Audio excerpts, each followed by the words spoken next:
ecosystem where we very rarely speak about our successes. Many times we keep our successes under the wrap. That's the reason why we generally don't tell that the world's largest blood bag manufacturer is from here. In Asia's largest dental implant is from here. We never say that one of the India's top notch diagnostic solution provider is from Kerala. And in fact, there is a committee which has been created called KMTC, Kerala Medical Technology Consortium, by the government some time back. And as a part of the KMTC, when they did the survey, they found that there are large number of medical technology companies in the state. Most of them are addressing the international market. And I hope that these 14 Prayasis who have gone through the Nidhi accelerator program are going to contribute to that, rather than after the program you just stop, you primarily go into the next stage. That's primarily required because if you look at today in the country, we speak about India as the third largest thriving startup ecosystem, and we have a large number of startups and all. But when it comes to impact of the startups, our ranking is far lower. I think it's around 20 or 21, much smaller than many of the other, much lower than many of the smaller countries. One of the reasons is that a large number of companies, or what we call as startups, still focus on the ideas which appeal to a venture capitalist, may not necessarily create impact in society as such. Now, what is the difference between this? A venture capitalist is always interested in something which increases the top line. If top line can keep on going on higher and higher, he will be able to sell you to next venture capitalist in a higher price. So he's not really interested in the idea to the large extent, but whether the startup is a tradable community or not is something which a VC typically looks at. That is the reason why we have 121 or something unicorns today. And if you look at balance sheets of them, almost around 100 of them or even more of them are actually in deep red. When I say deep red, means it's so much red that some of them are making 7,000% loss. Not 7,000% profit, 7,000% loss. And I'm sure that as an entrepreneur who has set up an enterprise, you will agree that if a company is making such a huge loss, it's almost impossible for it to come back. But why should it come back is the question which the VC is asking. Because as long as a VC I can find another fool to buy my company, I'm happy with it. Now, this process actually created many frivolous ideas becoming floated around and having that. And that is basically where I should congratulate you people, because even in this sort of a glamour of startups, which we know that in 2000 in the US, the .com has actually burst, which was again exactly the same line. These are the companies who are actually really creating impact, because A, they become profitable in a short run. Second, they make a huge impact on the society around us, because when Desintox makes a product which actually helps a person who is lying down can actually walk, that actually give a far more return than somebody actually do a ride-hailing app which primarily tells you the mimic of something which other part of the world has done. And that is basically where the social impact startups actually make a difference. And we are very happy and thankful to TIS that TIS has actually supported us and helped us in shaping your ideas to make it as much more impactful as such. And that is basically where I think we need to position this.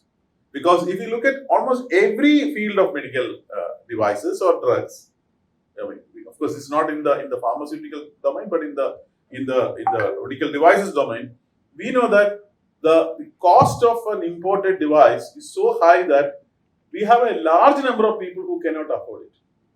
This is actually a dilemma or a paradox in the system, not only in India, even in other developed countries like Africa and all, where there is a solution available to make their lives better, but the solution is priced so expensive, you are not able to afford it.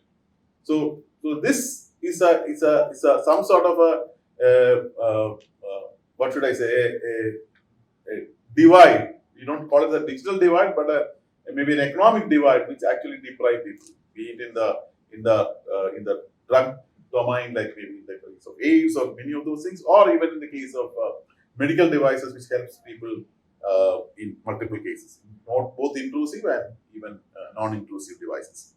And that is a context in which I think each of you should place yourself. So you are not just making a product, you are not just making a startup, but you are actually making the life of a large number of people who are going to be different. And that, with that sort of a model, if you can actually get into the field, there is an ecosystem which we are developing to support it. But I will extend from where Sri Balagopalji has left, where he actually gave some key elements which is required for creating a medical technology ecosystem. Spoke about our R&D institute. So we have some excellent R&D institutions in the state. The Srijitra Institute is one which has actually already incubated and created institutions. We have few others who are supporting that.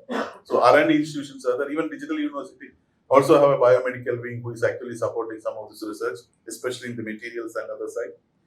We also require a funding mechanism, because as I said, the VCs may not be interested in funding mechanism because VCs see that, can you actually take it to the customer easily, a medical device? The answer is no, because you are working in a very highly regimented, very highly regulated system. If I start a Dream 11 company or an online poker company, there is no regulation. So you can immediately get thousands of people coming in. Now the question is that whether it is really worth changing the life of people. The answer, I don't know. That you have to decide on yourself. So there is a regimented, regulated system. So what in VC's terms call as lot of friction when you are reaching to the market. Now this friction into the market is something which one have to support. That's basically where the government will support. And that's basically where KMTC is actually been formed, Kerala Medical Technology Consortium is formed.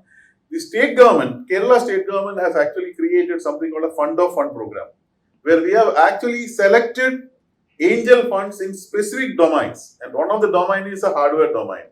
And where we actually wanted right startups whom they can actually invest on.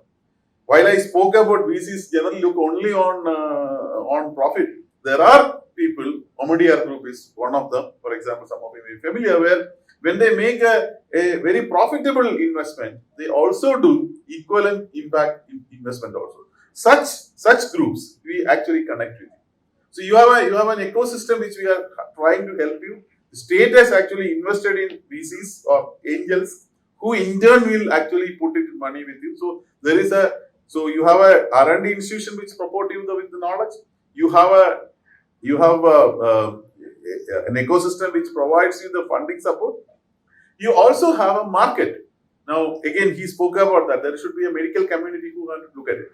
We have some of the very progressive medical groups available in this region. Aster, for example, many of you may be familiar, that is one of the largest groups today in the country.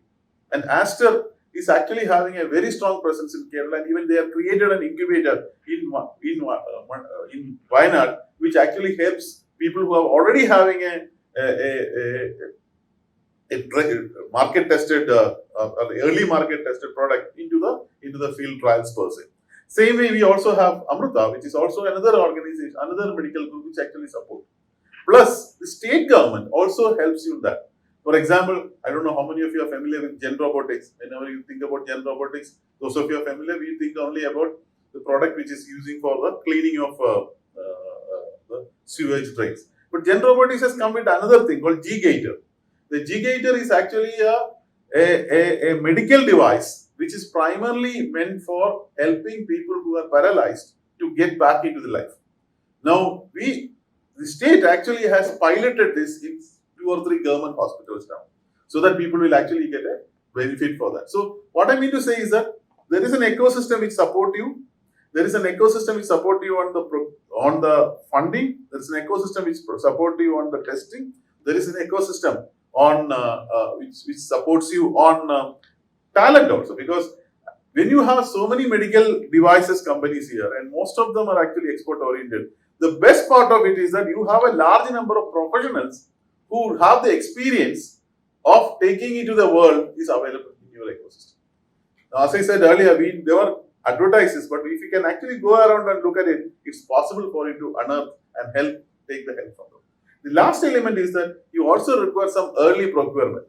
Again, as some of you may be knowing that the Kerala government has a policy that up to 1 crore of rupees can actually be product up to a worth of 1 crore rupee can be procured directly from a startup without going through any of the tendering process.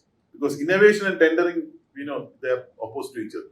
The moment it is tendered, then it is not innovation because a number of people are making it. So it is in this context we started. We started with 5 lakhs, then we increased to 20 lakhs. Today, up to 1 crore can actually go. If a hospital needs your product, all they need to do is they have to connect to the startup mission, and up to 1 crore can directly be procured from them. Now, unfortunate thing is many of us are not familiar with this. Many of us are not aware of this. So my earnest request to those of you who are into the Nidhi Prayas accelerator is that your products already hit the market. Those of you who have not hit the market or about to hit the market or want planning to scale it up, look at this ecosystem. Take advices, take support from people like Sri Balagopalji, the Kerala Medical Technology Consortium, and try to get into the next stage. There is an entire bioscience park which has been set up in Trivandrum, where the medical devices and related companies are actually going to be positioned as. And there is a fantastic institute of advanced virology there, which focuses on the virology and the related aspect. So there's a very interesting ecosystem which is available. For the tooling and other things, we are also setting up one of the advanced tooling centers in the premises of that. So all these ingredients are there. Now all we need to do is we should have a mindset which actually helps us to take it to the next level. And that is not only to make your companies becoming bigger, but as I said, when a medical device hits the market properly, you also save lives of a lot of people. You also make the lives of a lot of people better as well. Now, for those of the new Prayasis whose induction is actually going to happen. Now, these are all, I'm sure that all of you have great innovative ideas. But please always be aware that an idea makes sense only if somebody is ready to buy that. Because all of us get fantastic ideas. But many times those ideas, when you go to the market, the market may reject it. So it's important for you to actually start looking at in the early stages of the Prayasi journey itself, that whether this idea has got a market value or not. Will there be somebody who is going to ready to buy my idea if I make it into a product? And look at it in a very, very dispassionate manner. And unfortunately, that is where the startups many times fail. Because easy money is available, especially till last year, from the VCs. Many times you go and convince a VC, but later when you go into the market, you see that unless you sell the idea at a much, much discounted rate or maybe free, people may not really take it up. And that many VCs don't mind that, because anyway their top line is going up. But that's not the model with which the startup ecosystem in Kerala is actually being created. The startups ecosystem in Kerala is curated by people like Sri Balagopalji, who has actually created successful global enterprises which are profitable, which actually give higher return to the employees, which gives higher return to the society, higher return to the government. So that sort of enterprises is what we require.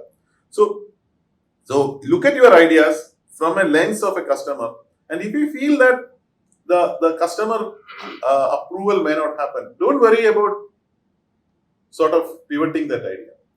It is not an examination where you start studying a subject, you have to complete only on the subject. That's not so. You can always change the idea in between, and people have done that. And earlier you do it, the better. We have programs like Fail Fast and Succeed, which primarily help you to fail fast and then immediately sort of pivot it and take it to the next level as it. From our end, from the digital university side, from the Maker Village end, we will be very happy to support you, and we already have an ecosystem of around 175 odd startups who are at different stages of maturity. Some of them have started commercial production, some of them have actually expanded to other part of the world. And you need to actually leverage on all of them to ensure that you create sustainable enterprises into the income. So let me once again wish all of you a great startup journey. Those of you are at the stages of maturity, graduate from a startup to become a scale-up, to become an enterprise, and make sure that your products actually create and change the life of people around us. With that few words, let me stop. Thank you very much and wish this program all the very best. Thank you.